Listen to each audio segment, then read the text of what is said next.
The Dallas Cowboys are no doubt one of the most intriguing teams to look at this coming season on paper. There was originally a lot of speculation that the Cowboys would be using their first round pick this season on a wide receiver, but when Tet McMillian was selected by the Panthers, the Cowboys decided to go with an offensive lineman in Tyler Booker, and then of course, as we know, they would make the blockbuster deal to trade for George Pickens and pair him up with Ceedee Lamb, something I never thought we would see from Jerry Jones in a million years. Obviously, this team still does have its problems and reasons for us to not believe anything is going to be different than last year, but they really did make moves over the offseason. They did enough to where it's not the same exact team, so things can change, and I want to talk all about it. But first, before I get into this breakdown, I would really appreciate it if you would drop a like and subscribe. It only takes 5 seconds, plus you can always change your mind. We are on the road to 60,000 subscribers, and with your support, I believe that we can get there super fast. Alright, so to jump into one of the biggest offseason acquisitions of the month, and no doubt the biggest for the Cowboys, it came when the front office and Jerry traded the 3rd and 5th round pick for George Pickens. This was a huge need because outside of Ceedee Lamb, the Cowboys did not have crazy wide receiver production. They do have Jalen Tolbert, who is solid but did not put up numbers that show he could be the wide receiver 2 on this team for the future, and he will be much better off as a 3. Pickens now comes in and of course fills that wide receiver 2 role, and this is huge because Pickens could be a number 1 guy on very many NFL teams outside of his locker room stuff, so adding him to an offense that already has a top 3 wide receiver in the league is scary.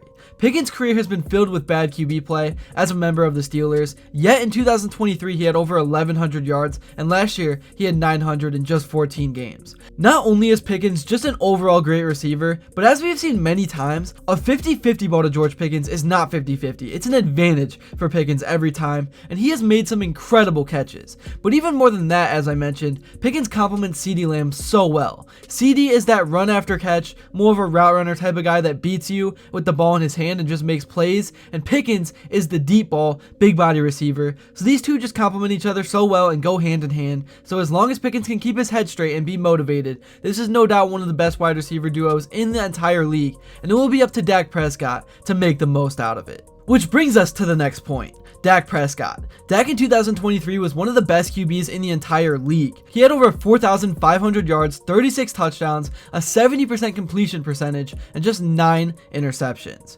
That is absolutely unreal numbers, and for the Cowboys to be the potential playoff team they can be, they need that Dak Prescott again. Dak last year obviously missed a lot of time, but when he was out there, he really was not that great, let's be honest. He had just 11 TDs through 8 games, as well as 8 interceptions, and only had a record of 3-5, with 2 of those wins coming against the Browns and the Giants, who were picking number 2 and 3 in this year's draft. So yeah, Dak is going to have to come off an injury and become that guy that he once was in 2023, which was only 2 years ago. It's not like it's not possible. It's very doable. If they can get that version of Dak though, then look out, because Pickens and Ceedee are going to both have amazing seasons, and this Cowboys offense will be near the top of the league. And I also think it's interesting that the Cowboys went out and got Joe Milton as well to fill in the backup role. He was a hot trade candidate for a lot of teams with quarterback needs, but the Cowboys went ahead and sent a 5th round pick for the 2nd-year quarterback from New England. Milton was very impressive in his only start for the Patriots, even though it was against the Bills' backups. But he certainly made some impressive plays, and I think this was smart by the Cowboys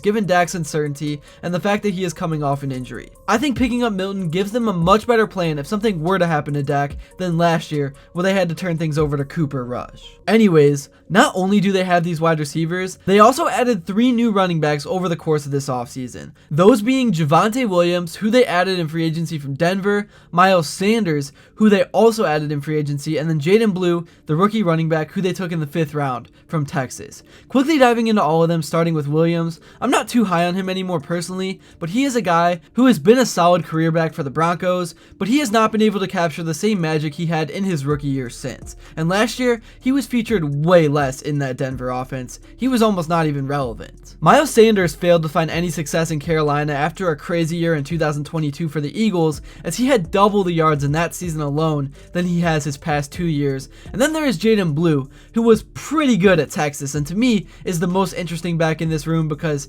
he is a rookie and has a legit opportunity to be the #1 back for this team. Because obviously we have not seen much from Javonte Williams and Miles Sanders the past 2 years. I think it will certainly be more of a by committee approach at first, but I am very interested to see how the Cowboys use all 3 of these guys, because I think they will use all 3, at least over the first few games before everyone gets their more defined role.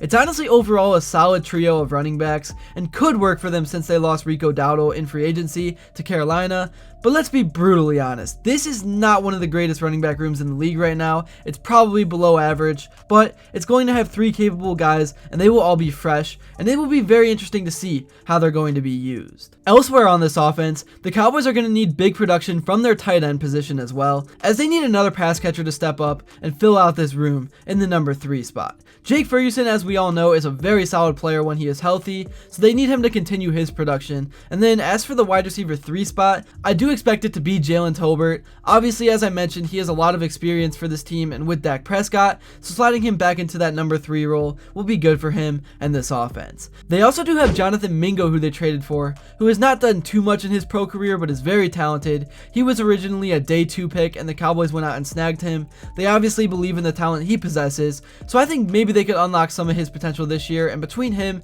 and Tolbert, they will have no problem filling out this wide receiver room.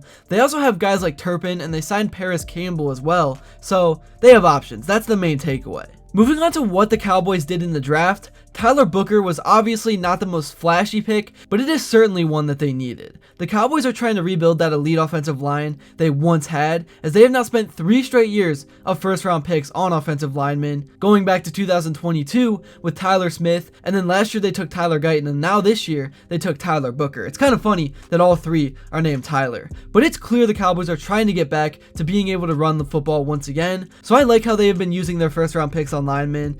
And I like that they are trying to build around winning in the trenches. Now they just have to actually do it on the field, because if Dak has all day to throw out there, that's going to create big opportunities and big plays for Ceedee and Pickens. Anyways, switching subjects, one of the biggest things the Cowboys did that I have not mentioned yet was bringing in a new head coach. That being Brian Schottenheimer, who was a bit of a surprise hire for the Cowboys, as he is a first-time head coach, but he comes from a very famous father in Marty Schottenheimer. Marty was the head coach of a lot of different teams over many years, but Brian, on the other hand, is getting his first crack at things here in Dallas. However, Brian has been coaching for many years and is very experienced. He has the resume, but still nonetheless, it is an interesting hire. I am very curious and intrigued to see what he does as the play caller, as although he was the offensive coordinator since they parted ways with Kellen Moore in 2023, he has not had the chance to actually call the plays because Mike McCarthy has had that duty for the past few years. Ceedee Lamb and Micah Parsons approve of Schottenheimer, and he was handpicked by Jerry Jones to call the plays, so it is clear he has the support of the organization, and I cannot wait to see what he can do in his first year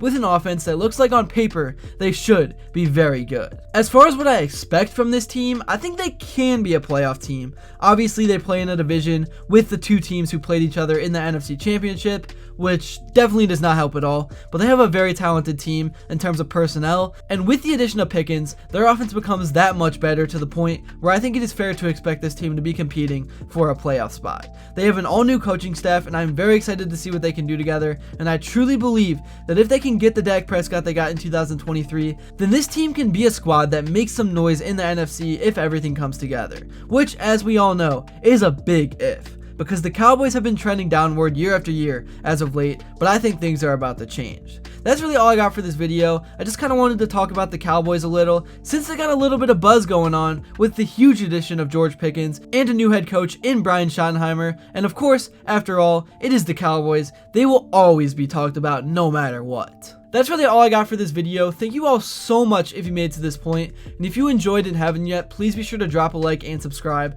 because your support truly does mean the world, and also let me know what you would like to see next, and until then, I will see you all later.